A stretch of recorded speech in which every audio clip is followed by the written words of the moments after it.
미주 한인사회 쇼핑 트렌드에 새로운 변화가 시작됩니다. 미주 한인들을 위한 아마존 스타일의 홈쇼핑이 탄생했습니다. 최신 트렌드에 맞는 발빠른 상품 업데이트로 언제든 최신 상품의 쇼핑이 가능하고 까다롭고 엄격한 제품 선정을 통해 최상의 품질을 보장합니다. 인터넷이 어렵다고요? 친절하고 전문적인 고객 서비스에서 상담부터 결제까지 도와드립니다. 로그인 필요 없이 복잡한 주문 프로세스를 모두 없앴습니다. 이제 한국 제품 미국 내 쇼핑은 한국 홈쇼핑이 최고입니다.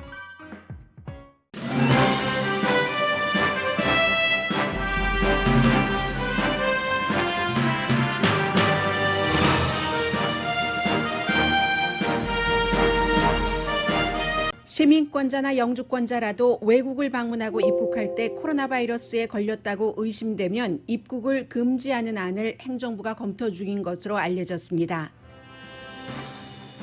트럼프 대통령이 대학 풋볼 경기가 열려야 한다고 주장하면서 그 이유는 코로나 바이러스는 나이 든 사람만을 공격하기 때문이라고 말했습니다. 스포츠 경기장이 투표장이 돼가고 있습니다. 블라디미르 푸틴 러시아 대통령이 러시아가 최초로 코로나 바이러스 백신 개발에 성공했다고 승리 선언을 했지만 거의 모든 전문가들은 믿지 않습니다. 연구 데이터도 발표하지 않았고 심지어 3단계 임상 실험을 거치지 않았다고 푸틴 스스로가 밝혔기 때문입니다. 바이든 민주당 대선 후보는 빠르면 수요일인 내일 부통령 후보를 발표할 수도 있고 민주당 전당대회 연설자가 공개됐습니다. 오바마와 클린턴 전 대통령과 미셸 오바마, 힐러리 클린턴은 물론 진보적인 초선 의원 알렉산더 오카시오 콜테스, 부통령 후보인 카멜라 해리스도 연설합니다. 그런데 수잔 라이스 전 유엔 대사는 연설자 리스트에 없습니다. 트럼프 대통령의 실업수당에 대한 행정명령은 게빈 뉴섬 캘리포니아 주지사를 포함한 민주당 주지사는 물론 공화당 주지사까지 반대합니다. 연방재해청에서 일부를 지원하고 일부는 주정부에서 부담해야 하기 때문입니다. 결국 새로운 기금을 마련하는 것은 오직 의회에서만 할 수 있는 일이라는 것을 확인하는 과정입니다. 이번 주에 행정부는 오일 회사와 가스 회사가 자사가 방출하는 메탄을 다시 수거하지 않아도 되는 환경 규제 완화안을 발표합니다. 그런데 일부 큰 오일 회사와 가스 회사는 규제 완화에 반대합니다. 인종차별 반대 시위 이후 미시시피주는 주기에서 남북은 연합기를 빼기로 결정하고 응모 중입니다. 엘비스 프레슬리는 탈락됐고 모기, 사람을 모는 모기는 합격한 채 현재 147개 디자인으로 좁혀졌습니다. 옐로우스톤을 비롯한 미국 국립공원의 여행객은 최근 지난해 같은 기간에 비해서 많습니다.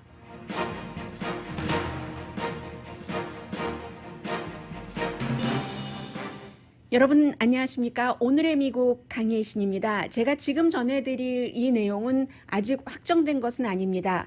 언제 발표될지도 알 수 없고 그리고 중간에 변화할지도 모르겠습니다. 그러나 어제 오후에 뉴욕타임즈에서 제일 먼저 보도한 이후에 로이터 통신을 비롯한 거의 모든 언론이 말을 하고 있고 그리고 해당되는 질병통제국은 아무 말을 하지 않습니다. 코리안 아메리칸들에게 많이 관련이 있을 수가 있습니다. 지금 대학교가 개강을 하더라도 온라인으로만 수업을 한다고 발표를 했기 때문에 대학생들 가운데서 그렇다면 한국 가서 공부하지 하고 몇 개월 동안 한국에서 살기 위해서 비행기표를 이미 예약을 해놓은 그런 대학생들도 있을 텐데 지금 뉴욕타임즈가 보도하고 있는 바에 따르면 연방 에이전시들이 기본적으로는 미국의 남부와 북부 국경에 해당되는 것이지만 국경뿐만이 아니라 모든 공항에서도 미국인, 시민권자, 영주권자라도 해외에 나갔다가 미국으로 입국할 때 그 입국을 심사하는 과정에서 관계자가 코로나 바이러스에 걸린 것 같다 하고 의심을 하면 입국을 금지할 수 있는 권한을 주는 것을 지금 검토하고 있다는 겁니다. 그래서 뉴욕타임스에 따르면 어제까지 관련된 부처에서 전부 백악관에게 자신들의 의견도 될 수 있겠고 피드백이 될 수 있겠죠. 이 안이기 때문에 그러한 것을 제출을 했었어야지만 됐다고 보도를 하고 있거든요. 지금까지는 미국에서 뭐 이볼라라든가 많은 그 전염병이 있었을 때도 해외에 나갔다가 미국인이 입국을 하지 못하도록 금지한 일은 없었습니다. 당연히 이제 이게 만약에 그 행정명령으로 또 발동이 되고 시행이 되고 하면 시행이 되기 전에 이미 그 소송이 시작이 될 만한 그 정도의 아주 그 논란이 있는 이슈입니다. 그래서 뭐 예를 들어서 티와나 같은 경우는 멕시코요. 지금 그 확진자가 많이 늘어나고 있으니까 충분히 뭐 이해를 할 만도 하다라고 할 수도 있지만 이게 공항까지 다 그 연결이 된다는 것이기 때문에 그리고 이제 미국 법에서 시민권자와 영주권자가 해외 나갔다가 들어오는데 그러한 이유가 있다 하더라도 막을 수 있는가 때문에 굉장히 이슈가 될 테고요. 물론 미국에서 외국인들 그 출입 금지, 입국 금지는 많이 시켰습니다. 뭐 유럽 사람들, 중국에서 오는 사람들 뭐 많이 시켰습니다만은 시민권자와 영주권자 자체를 막지는 않았는데 그래서 이제 이게 문제가 되고 역시 이것도 건강과 보건만을 생각했다기보다는 지금까지 지난 3년 반 이상 동안 트럼프 행정부가 계속 그 강조를 해왔었던 이민에 대해서 그 강경한 정책의 일부이고요. 그래서 이번에 이 안도 역시 백악관의 스티브 밀러라는 대통령을 그 자문하고 있는 캘리포니아에서 간 그 30대의 이 그 젊은 그 대통령 자문이 이것을 그 설계한 것으로 알려졌습니다. 당연히 미국 뭐 민권연맹 같은 데서는 이건 그 이민자에게 너무 그 말도 안 되고 그 위헌이다라고 벌써 주장을 하고 있습니다만 말씀드린 것처럼 어제 이제 각 그 관계 부처에서 피드백을 백악관에 보냈다고 하니까 이것이 정말 시행이 될지 발표가 될지 모르겠습니다만은 뉴욕타임즈에서 먼저 보도를 하고 나서 많은 그 매체들이 뉴욕타임즈를 인용을 해서 보도를 하기도 하고 그리고 이제 추가 취재를 하는 가운데서 질병통제국이 만약에 이러한 안이 시행이 된다면 발표를 한답니다. 그래서 질병통제국에 인터뷰 요청을 많이 했는데도 질병통제국에서도 지금 답변을 전혀 하고 있지 않는 문제이기 때문에 이 이슈는 제가 방송 끝나고 나서도 계속 모니터를 해서 여러분들께 전해드리겠습니다. 그리고 이제 오늘 아침에는 대통령이 그 팍스 뉴스죠. 채널 자체는 인터뷰에서 대학 끝 풋볼 가을에 시작이 돼야지 된다라고 얘기를 했거든요. 그런데 그 이유에 대해서 코로나 바이러스는 old people만을 공격한다. just attacked old people이라고 얘기를 했습니다. 특별히 그 나이 든 사람 가운데서도 어떠한 그 건강에 문제가 있는 사람만을 공격을 한다. 심장이라든가 당뇨병을 앓고 있는다던가 이런 사람만을 공격을 하기 때문에 풋볼 선수들은 굉장히 젊고 강한 사람들이다. You are not going to see people dying. 그 풋볼 선수들이 그 풋볼 한다고 절대로 죽지 않는다. 이런 얘기를 대통령이 했거든요.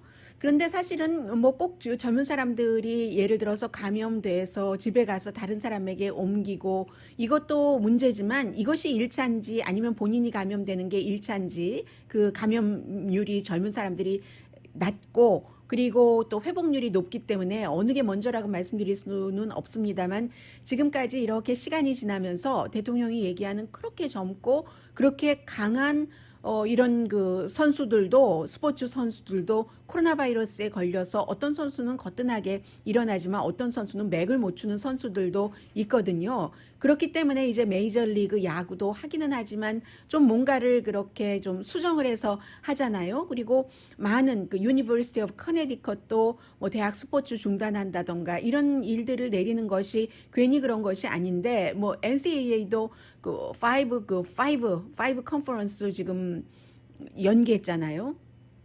연기했고 그리고 그 누구죠? 그 보스턴 레드삭스 보스턴 레드삭스의 그 에두아르도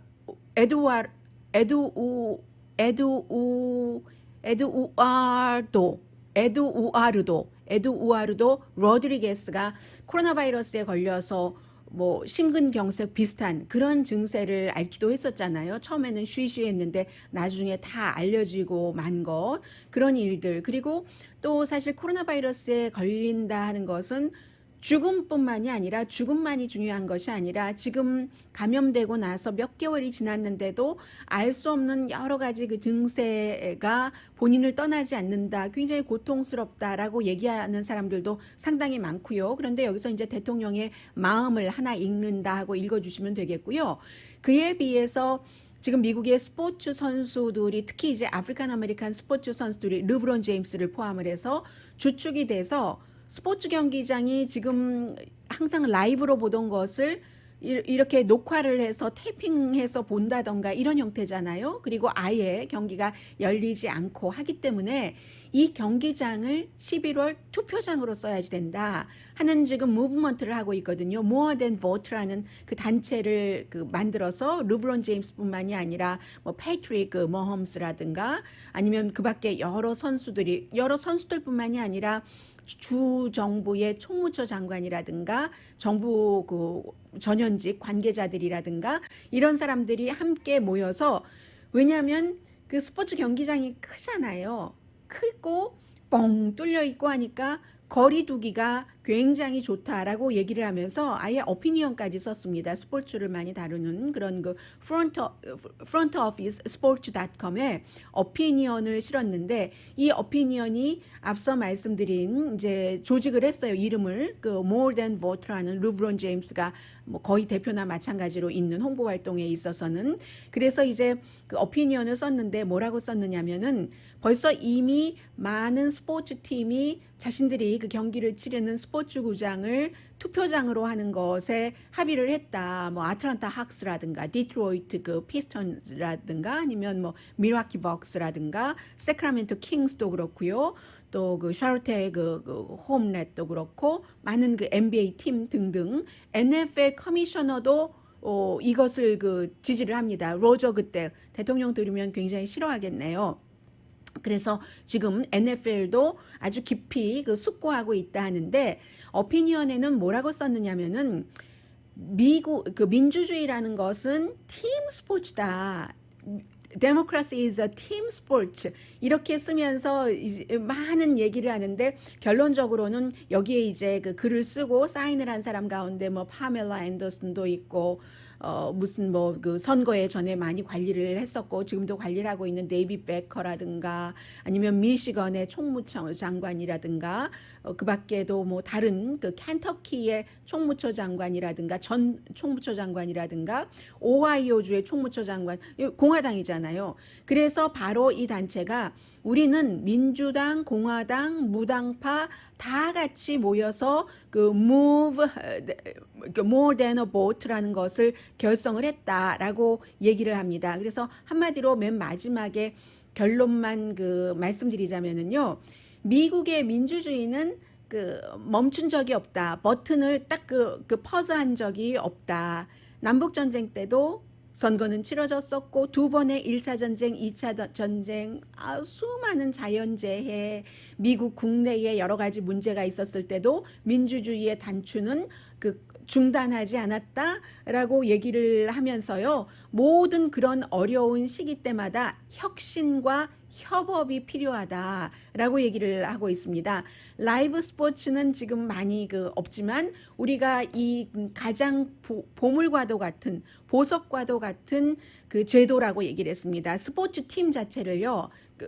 civic institution이라고 표현을 했거든요. 스포츠로 많은 것을 묶잖아요. 야구는 미국의 국가의 스포츠이고요. 그래서 그 같은 보석 같은 민간 institutions 이 스포츠 이것을 상징을 하면서 굉장히 안전하게 그렇게 투표를 하도록 경기장을 투표장으로 쓰자 하는 지금 이런 주장을 하고 있고요. 그리고 이제 또 하나는 오늘 세계적으로 공통적인 탑 뉴스가 블라디미르 푸틴 러시아 대통령이 본인이 발표를 한 겁니다. 우리 러시아가 예전에 우주 개발도 앞서갔었죠. 처음에. 그런 것처럼 백신을 우리는 개발을 했다. 성공을 했다. 최초로 등록을 했다. 본인이 발표하고 본인이 등록한 거예요. 그런데 사실은 세계보건기구에서는 이 러시아의 백신 개발의 단계를 1단계로 보고 있거든요.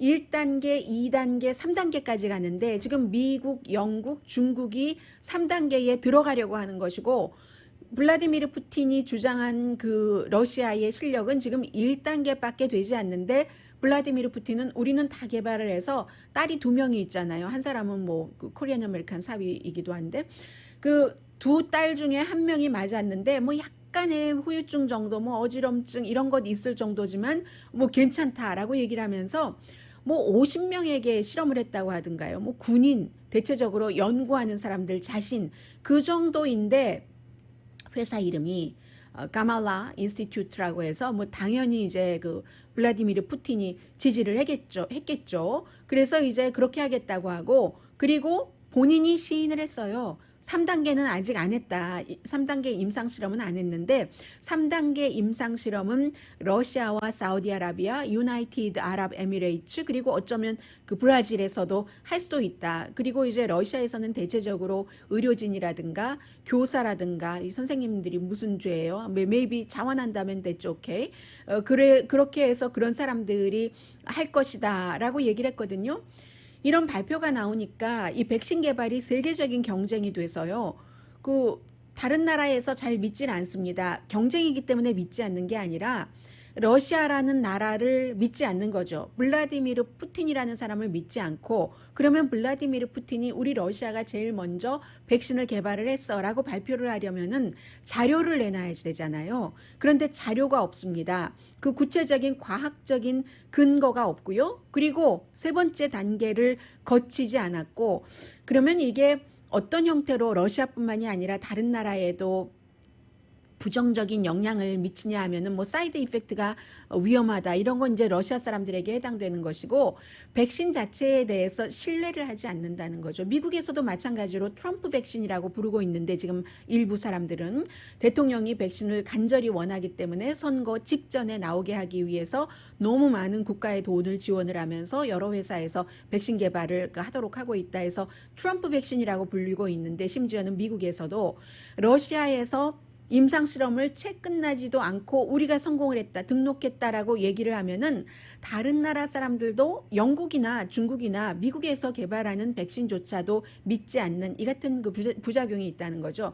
이런 부작용에 대해서는 앤서니 파우치 그 박사가 미리 얘기를 했고요. 오늘 아침에 그래서 미국의 많은 그 케이블 텔레비전에 지금도 나와 있습니다만 예전에 그 식품의약국의 전문가들이 나와서 인터뷰를 하는데 앵커들이 꼭 물어보는 말이 있어요. 만약에 푸틴이 만들었다고 하는 그 백신 그 예방접종 받겠습니까? No way. 내가 왜 받아요? 그걸 왜 받아요? 이렇게 전문가들이 얘기하는 것을 들었습니다. 지금 미국, 영국, 중국 그 다음으로 또 2단계 백신을 개발하는 국가들이 있어요. 뭐 한 뭐 열 몇 군데 국가 정도 되는데 거기에 이제 한국이 포함되는 거죠. 그리고 호주, 프랑스, 독일, 인도 당연히 러시아도 포함되고요. 뭐 그렇게 돼 있는 그런 겁니다. 그래서 이게 지금 경쟁이 돼서 이런 것이고 백신에 대해서는 그 얼마나 효력이 있을까? 그리고 그 효력이 언제까지 갈까? 그것은요. 오로지 3단계 백신 임상 실험이 끝나봐야지만 안다는 게 전문가들의 얘기입니다. 그 3단계를 지금 미국, 영국, 중국이 들어가려고 하는 들어가려고 하는 그 단계입니다.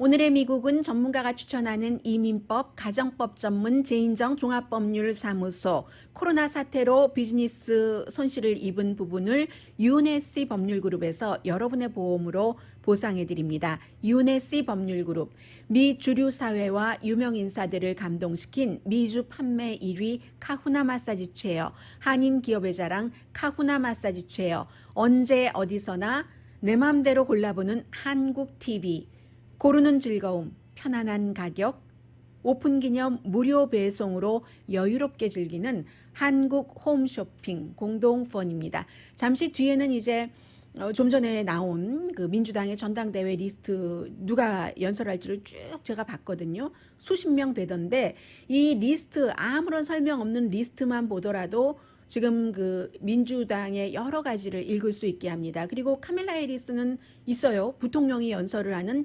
나흘이잖아요. 나흘 가운데 세 번째 날 들어있는데 카밀라 해리스하고 그날의 하이라이트가 버락 오바마인데 여기 보니까 수잔 라이스 전 유엔 대사가 없거든요. 그러면 수잔 라이스 전 유엔 대사가 부통령 후보라는 것인가? 뭐 바뀔 수도 있어요. 카밀라 해리스가 메이비 부통령 후보기 때문에 그때 연설을 하고 수잔 라이스가 안 하는 것일 수도 있고요. 잠시 뒤에 좀 전해드리겠습니다. 원래는 사실은 부통령 후보가 미국 대선에서 미치는 영향이 그렇게 많지는 않습니다. 분위기 조성은 하는데 실제로 표까지 가져오는 데는 그다지 많지는 않은데 올해는 그 조 바이든의 여러 가지 그 상황 때문에 주목을 받는 그런 때가 됐고요. 그리고 또 그 참 미국에서 우체국이 이렇게 주목받는 때가 있다니요. 잠시 뒤에 전해드리겠습니다. 라디오 서울 방송 오늘의 미국 듣고 계십니다. 네, 보통 이제 그 미국에서 부통령 후보가 민주당이든 공화당이든 그 대통령이 되는데 그 표에 영향을 미치는 게 이코노미스트에서 아주 그 오랜 동안 미국의 그 선거를 쭉 팔로우업을 해봤더니 공화당이건 민주당이건 약 1.5% 정도 된다는 거거든요. 물론 1.5%도 막상막하일 때는 큰 영향을 줄 수 있습니다만 1976년부터 2016년까지 쭉 조사를 해봤더니 그렇다는 겁니다. 부통령 후보는 이제 주로 그 부통령 후보의 출신 주에서 표를 가져올 수 있는 것. 그게 이제 첫 번째 뭐 가장 중요하다고도 볼 수 있고 그리고 두 번째는 얼마나 부통령을 잘할 것인가. 그래서 어떤 때는 부통령을 잘할 것인가 그 표를 얼마큼 가지고 올 것인가 그것은 이제 그 해의 선거 상황에 따라서 결정이 되겠죠. 그리고 세 번째 올해는 그 조 바이든 후보가 나이가 많기 때문에 그래서 대통령이 되고 나서도 이게 부통령이 만일의 사태에 일을 많이 해야지 될 수도 있고 대통령 역할을 해야지 될 수 있는 상황도 올 수도 있다는 것까지 그 세 가지를 다 점검을 해야지 되는데 첫 번째 출신 주는요 별로 영향을 못 미쳐요. 지금 이제 가장 두 사람을 보자면 물론 전혀 다른 사람이 될 수도 있지만 카밀라 해리스와 수잔 라이스를 보자면 카밀라 해리스는 캘리포니아주에서 태어났고 오클랜드에서 태어났잖아요. 하니까 캘리포니아주는 원래 그 블루 스테이트죠. 그 자마이카, 인도계 엄마 아빠 사이에서 뭐 엄마도 아빠도 엄마는 뭐 암 그 전문 과학자고 아빠는 그 대학교 교수고 스탠포드인가 그럴 겁니다. 그랬을 겁니다. 그리고 그러니까는 그 지역별로 영향 못 미치죠. 수잔 라이스 같은 경우도 워싱턴 DC에서 태어났거든요. 수잔 라이스도 그 수잔 라이스의 전 유엔 대사예요. 오바마 시절에 국가안보보좌관도 했고 수잔 라이스의 어머니도 캘 그랜트 있죠. 대학생들 그 학자 그 무상용자 캘 그랜트 시스템을 설계한 사람이에요. 수잔 라이스의 엄마가 아빠도 이제 대학 교수고 경제학 교수가 그럴 겁니다. 한 사람은 엄마 쪽이 다 그 자마이카 두 사람 다 그 부모가 자마이카 계열이 있네요. 그렇게 해서 그런데 워싱턴 DC이기 때문에 워싱턴 DC도 당연히 워싱턴 DC가 캘리포니아보다 워싱턴 뭐 그 DC가 있는 바로 그 디스트릭 오브 컬럼비아 이쪽이 캘리포니아주보다 더 블루면 블루지 그렇지 않지는 않잖아요. 아버지가 이제 코넬의 경제학자인데 그래서 첫 번째는 별로 영향을 주지 못합니다. 부통령을 누가 잘할 것인가 하는 것은 카밀라 해리스와 이 조 바이든 그 후보가 같이 일해본 적은 없을 테고 그에 비해서 수잔 라이스는 서로 잘 안다고 할 수 있고 세 번째는 이제 공통적으로 되는 것이고 이런 정도의 부분이 조금 그 있거든요. 그런데 분명한 것은 카밀라 해리슨이 되던 수잔 라이스가 되던 트럼프 대통령과 공화당 진영으로부터는 아주 날카로운 그 공격을 받을 겁니다. 오히려 이 조 바이든 후보에 대한 공격이 처음에 뭐 우크라이나 아들과 연관해서 중국 뭐 이렇게 갔는데 결국은 뚜렷하게 왜냐하면 우크라이나 정부나 중국 정부나 이런 또 미국 정부에서도 이미 조사를 했었던 것 자체로 볼 때 그 바이든이 뭐 거기에 연루됐다던가 바이든이 뭐 돈을 받았다던가 이렇게 한국 분들 가운데서도 일부는 잘못 알고 계시는 분이 계시는데 그 후보 바이든이요. 그런 것들이 분명하지도 않고 또 바이든 후보가 사람 좋다 하는 것도 봤고 수십 년 정치를 했지만 큰 오점을 남기질 않았습니다. 뭐 이라크 전쟁에 찬성을 했다던가 이런 것을 제외하고는. 그래서 바이든 후보를 공격하기가 쉽지 않기 때문에 카멜라 해리스 같은 경우는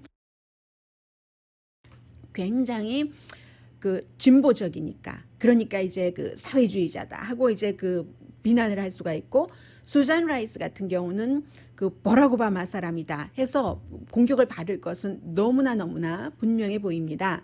그리고요, 이제 오늘 그 리스트를 나온 것을 보니까 그래서 누가 될지 모르겠어요. 빠르면 이제 내일 정도 발표를 할 것으로 보이거든요. 중반, 한 주일의 중반이라고 했으니까 내일 정도 되고, 한국 언론에서 중반이라고 생각하고 잘못 계산해서 발표를 했으면 오늘이라고 생각할 수도 있고요. 그런데 이제 미셸 오바마도 연설을 하고요. 힐러리 클린턴은 전 국무장관으로서 하겠죠. 미셸 오바마는, 힐러리 클린턴도 퍼스트 레이디였지만 미셸 오바마는 퍼스트 레이디로서 인기가 많아요. 뭐 인기가 많은 이유는 인기 있는 그 사람이 알 수 있겠죠. 그 사람들한테 물어보면은. 그래서 이제 연설을 하는데, 퍼스트 레이디가 연설을 하는데, 물론 뭐 퍼스트 레이디들이 연설을 하는 때가 뭐 전혀 없었던 것은 아닙니다. 대체적으로 본인 남편이 나갈 때 연설을 하죠. 소개를 한다던가. 지난번에는 이방카가 저희 아빠예요 하고 소개를 했었는데, 아무튼 그래서 오바마 부부, 클린턴 부부가 다 연설을 하는데, 첫날 보니까 아마 첫 번째 연설하는 사람이 버니 샌더스인가 봅니다. 열기를 불어넣는 거죠. 아주 그 쾅쾅하는 그 버니 샌더스가 들어가 있고 많은 사람이 있는데, 첫날 좀 기선을 잡겠다는 얘기예요.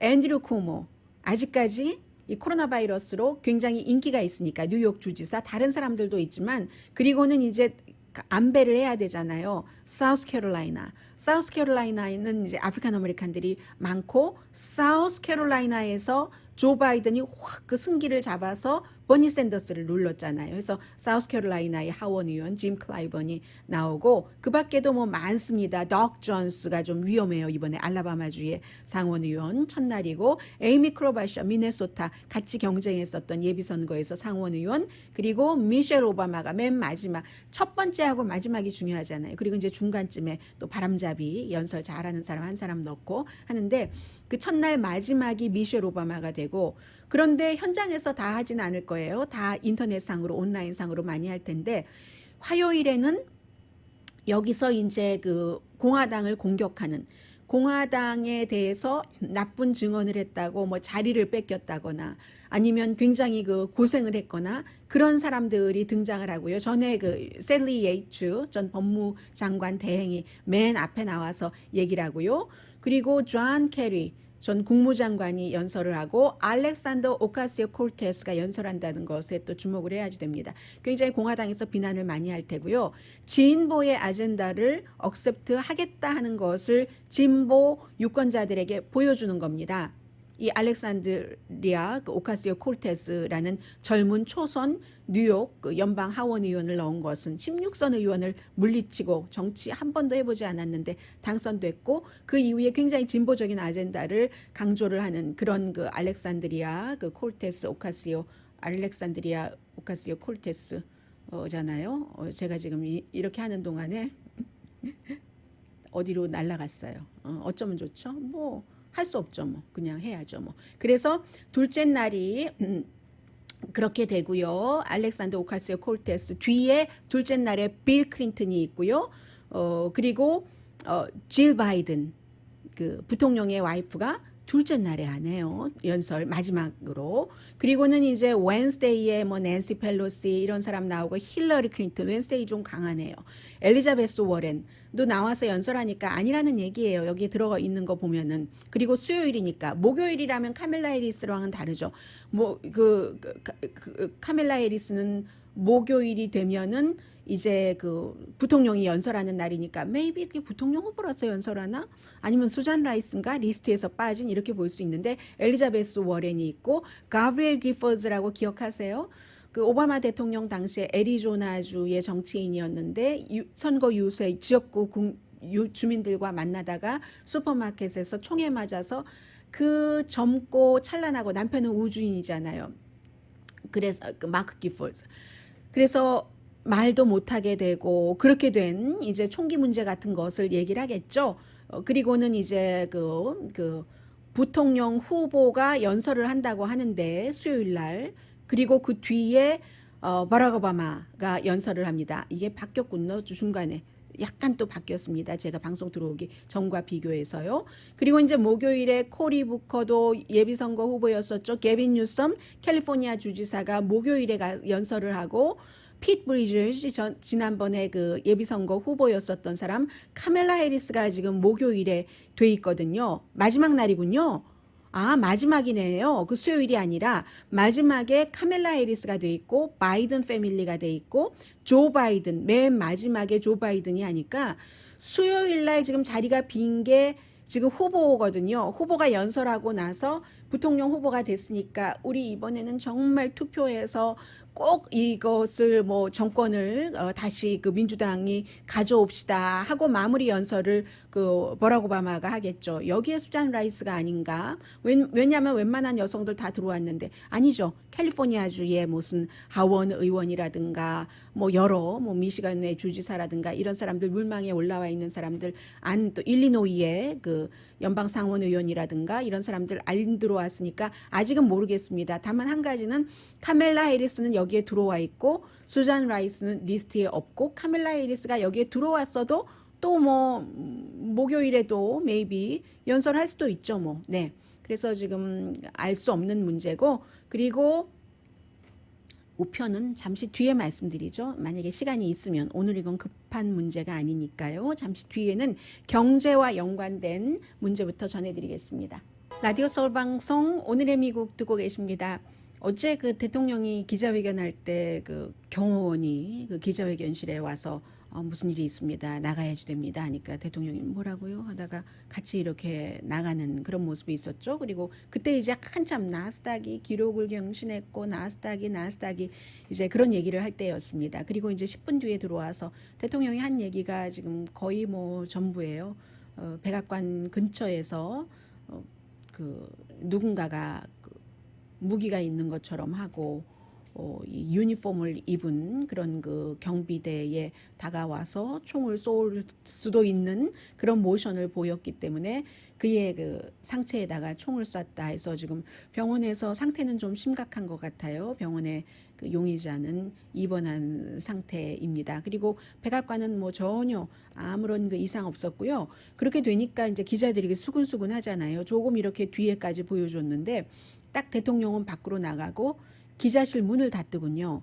닫고 그 기자들은 다 그 안에 갇혀 있었습니다. 만일의 사태에 그 어떻게 될지 모르니까. 그리고 나서 10분쯤 뒤에 대통령이 들어와서 아무 일도 없었다. 뭐 fantastic job 뭐 경비 이런 사람들 했고 그 용의자가 어제 왜 그렇게 했는지 그 자세한 내용까지는 아직 그 확인이 되지 않고 있어요. 그런 일이 있었고 그리고 이제 어제 뭐 그 동부 시간으로 한 5시 조금 넘어서 있었던 일입니다.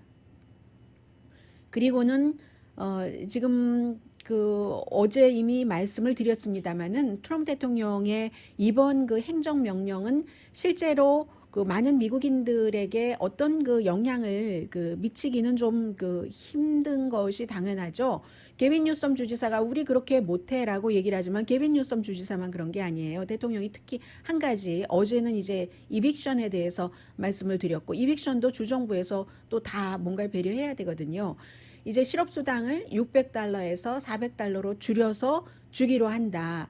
이 부분도요. 지금 그 공식적으로 어떻게 돼 있냐면 주 정부가 25%를 거기에 얹어야지 된다. $400를 만들려면. 그래서 게빈 뉴섬 주지사가 얘기한 $100씩 그 실업수당 받고 있는 사람들에게 연방을 위해서 $100씩 우리 그렇게 할 수 없다라고 얘기를 하고 있는 것이고 대통령은 이것저것 4가지를 하면서 어떤 것은 기금을 국토안보부에서 가지고 오고 재무부에서 무슨 뭐 그러니까 긴급 자금을 쓰는 거예요. 연방재해청에서 $4,400만 끌어와서 이리저리 해서 본인의 그 행정명령의 돈을 이 정도 해서 이렇게 하겠다는 건데 연방재해청에서 $4,400만 쓰면은 연방재해청의 기금이 한 그 5주일에서 6주일 있으면 하나도 없게 된다는 그런 얘기입니다. 연방재해청은 재해가 났을 때 뭔가를 지원하는 부서잖아요. 그러니까 무슨 뭐 허리케인이 다가오는 그런 주들에서 당연히 그 좋아할 리가 없죠. 캘리포니아 주처럼 그 민주당 주지사뿐만이 아니라 그래서 제가 공화당 주지사도 여기에 그다지 좋아하지 않는다라고 말씀을 드리는 겁니다. 노스캐롤라이나 같은 경우 허리케인이 이제 조금 있으면 다가올 텐데 연방재해청 돈 하나도 없이 이렇게 하고 나면 좋다고 하겠어요? 좋다고 안 하죠. 그래서 많은 주지사들도 지금 이건 아니다. 도대체 대통령이 심각하게 생각을 하고 한 것인가 아니면 그냥 던져본 것인가 여기에 대해서 밝혀라 라고 얘기를 하고 있습니다. 그리고는 이제 또 하나는 한다 하면서 대통령은 꼭 해요. 본인이 하려고 했었던 많은 일을 할 수 있으면. 그런데 하지 못하는 경우도 많죠. 왜냐하면은 그 법원이라는 장벽에 부딪히기 때문에 지금 연방환경청에서 금요일 안에 오늘이 이제 화요일입니다. 그 규제를 좀 완화하는 거예요. 석탄이라든가 오일 업계들이 본인들이 메탄을 내보내면은 지금까지 어떻게 돼 있냐면 그것을 내보내는 것을 거른다던가 아니면 어느 정도까지만 내보내야지 된다던가 그리고 또 메탄이 새어나가지 않도록 내보내는 것도 아닌데지만 새어나가지 않도록 처음부터 완전히 단속을 하는 것. 그런데도 새어나갔을 때 어떻게 하느냐 여기까지 가는데 지금은 아예 메탄이 새어나가는 것을 딱 고치는 그런 시스템을 만들지 않아도 된다. 인스톨 시스템, 시스템 자체를 인스톨 하지 않아도 된다라고 발표를 한다는 겁니다. 모든 파이프라인, 그런 또 시설에도 마찬가지고요. 그렇게 해서 이제 발표를 한다는 건데 이것을 발표할 때까지 한 1년 넘게 아주 꼼꼼하게 행정부 입장으로는 어떻게 하면 좋은가 했습니다. 지금 미국에서 전체적인 온실가스를 내는 것의 10%가 메탄입니다. 근데 그것을 이제 10분의 1을 그냥 내버려 두겠다 하는 얘기가 되는 것이고요. 그러면 모든 업계에서 다 지지를 해야 되는데 모든 업계에서 다 지지를 하질 않아요. 이 경우는 많은 경우가 그렇지만 민간이 정부보다 훨씬 앞서가는 겁니다. 민간은 세계 다른 나라와의 경쟁을 보고 계획을 수립을 하고 지금 정부는 사실은 원래 온당하게 정책을 집행하려면 그것보다 더 크게 100년 거대한 안목으로 해야지 되는데 지금 이제 트럼프 대통령의 경우는 특히 바로바로 내 정치 챙기기 이런 것을 하니까 어디 석탄업계 웨스트 버지니아에서 표 많이 받아야지 되고 어디 오일 텍사스 표 더 받아야 되고 이런 텍사스도 지금 조금 위험하다고 하는데 텍사스가 위험할 리는 없을 것 같은데요. 그래도 어쨌든 지금 여론조사 보면 어떤 때는 바이든이 앞서가는 것까지 나오잖아요. 비슷하거나. 그러니까는 그것을 생각을 하니까 안 되는 겁니다. 그래서 큰 회사들이요. 지금 쉘의 프레지던트가 2018년도에 트럼프 행정부에 강하게 얘기를 했어요. 메탄은 규제를 해야지 된다. 정말 수십 년 동안 메탄이 문제가 돼 왔는데 이거 규제를 해야 된다. 이 사람이 환경보호주의자라서 그랬겠어요. 그건 아니고 그리고 실제로 그 심각성도 알지만 그러나 앞으로는 친환경적이 아니면은 이게 사업으로 할 수가 없는 거예요. 다른 나라와 경쟁이 안 되니까. 그러니까 기업은 이미 그만큼 나가 있고 지금 정부는 오히려 더 나가야지 된다고 생각하는 게 상식일 텐데 다른 선진 국가를 보면은 그런데 이걸 뒤로 돌리겠다는 겁니다. 규제해오던 것을 규제를 막겠다. 이게 똑같죠. 자동차 연비를 높여라. 가솔린 조금 가지고 더 많이 자동차를 탈 수 있게 하는 것을 아니야 그렇게 안 하고 뒤로 돌리는 것과 똑같은 지금 이런 일들이 일어나고 있고요. 그리고 잠시 뒤에는 좀 가벼운 그러나 상당히 미국적인 아이템 2가지 전해드리겠습니다. 라디오 서울 방송 오늘의 미국 듣고 계십니다. 미시시피주에서 이제 조지 플로이드라는 미네소타주에서 경관에 의해서 목졸림 당해서 살해된 사건이 있은 뒤에 미시시피주가 미국에서 길을 이 이유로 바꾸게 된 마지막 주가 됐는데 남부연합기 상징이 미시시피주의 기에는 들어가 있었는데 그것을 빼기로 하고 이제 사람들에게 공모를 했더니 한 3,000명이 디자인을 가지고 왔어요. 그래서 2가지를 딱 그 조건으로 걸었는데 하나는 남부연합기를 빼는 것이고 그런데 또 하나는 God이 들어가야지 된다. 뭐 In God we trust가 들어가야지 된다 하는 것이었어요. 그래서 너무 많으니까 하다 보니까 주지사가 이제 9명을 임명을 해서 커미션을 만들어서 했는데 유명한 사람을 빼기로 하니까 엘비스 프레슬리도 빼졌고 음식도 빼기로 했고요. 그런데도 어떠한 연유에서인지 모기는 들어갔대요. 지금 147가지가 지금 디자인이 채택이 됐는데 금요일에 5개로 되고 그리고 이제 그 뒤에 9월 달에 1개로 하는데 1개로 딱 이거다 하고 정하지 못하면 디자인을 다시 한대요. 뭐 여러 가지를 그동안 봤으니까 그렇게 해서 최종적인 결정은 미시시피 주민, 국민들이 하는 것이고요. 그리고 이제 또 하나는 옐로우스톤 내셔널 파크이 굉장히 지금 지난해 시간이 안 되네요. 지난해 같은 기간에 비해서도 관광객이 여행객이 오히려 숫자가 늘어나고 있다는 거거든요. 사람들이 처음에는 코로나 바이러스 사태가 일어나고 주춤했다가 나중에는 이렇게는 못 살겠네 하면서 밖으로 나가게 되니까 결국은 깨끗하고 공기 좋고 하는 곳을 나갈 수밖에 없게 되잖아요. 이 옐로우스톤 같은 경우가 그런 경우인데 옐로우스톤에는 지금까지 그 코로나 바이러스에 감염된 사람이 직원 가운데서 2명밖에 없거든요. 관광객 가운데 1명밖에 없고 다시 오픈하는데 상당히 그 공을 들였었고요. 그리고 이 옐로우스톤이 마스크 쓰세요, 거리두기 하세요 하면서 뭐 맘모스에 무슨 동물에 이렇게 마스크 쓴 것도 보여주고는 하지만 행정부 소속이잖아요. 그렇기 때문에 그 마스크와 거리두기가 의무화는 아니지만 자연인데요. 뭐 자연이니까 이제 더 낫겠죠. 사람들 많이 간다고 하고요.